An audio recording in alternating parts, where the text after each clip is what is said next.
Hi అండి. మనం ఏంటంటే ఈరోజు దొండకాయ పచ్చడి ఎలా చేయాలో నేర్చుకుందామండి.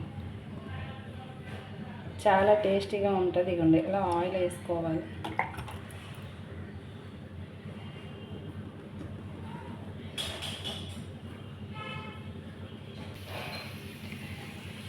ఎండుమిరపకాయలు ఎలా వేసుకున్న తర్వాత దీన్ని మనం ఇలాగా కలుపుకోవాలి.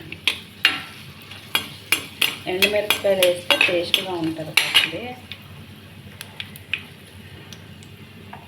తర్వాత ఇవ్వండి ఆనియన్స్,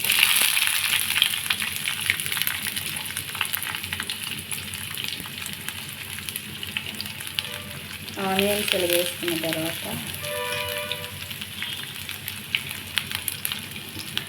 అల్లం ముక్కలు వేసుకోవాలి.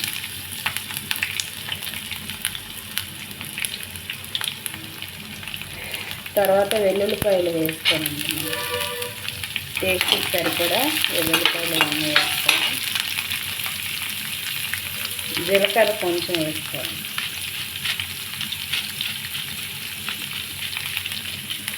సో ఒక స్పూన్ జీలకర్ర తీసుకుంటే సరిపోతుంది. అది ఫ్రై అవుతుండగా మనం ఏంటంటే కొత్తిమీర కాడలు ఉంటాయి కదండి, ఈ కాడలు వేసుకుంటే చాలా టేస్ట్గా ఉంటుంది.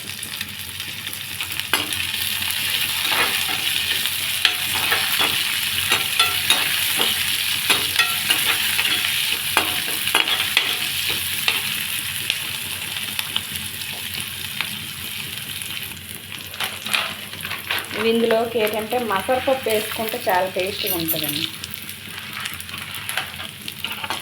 దొండకాయ పచ్చడిలోకి ఇవ్వండి మసరపప్పు ఉంది కదండి, మసరపప్పు ఇలా వేసుకుంటే చాలా టేస్ట్గా ఉంటుంది. ఇది ఒక 5 minutes ఇలా ఫ్రై చేసిన తర్వాత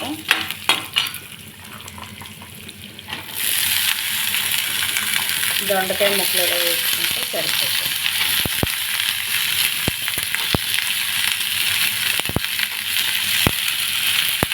ఇలా దొండకాయ ముక్కలు వేసుకొని ఇలా ఫ్రై చేసుకోవాలి.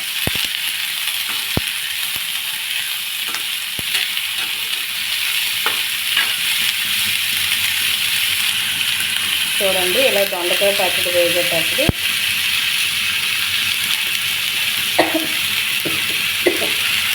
తగినంత సాల్ట్ వేసుకోవాలి.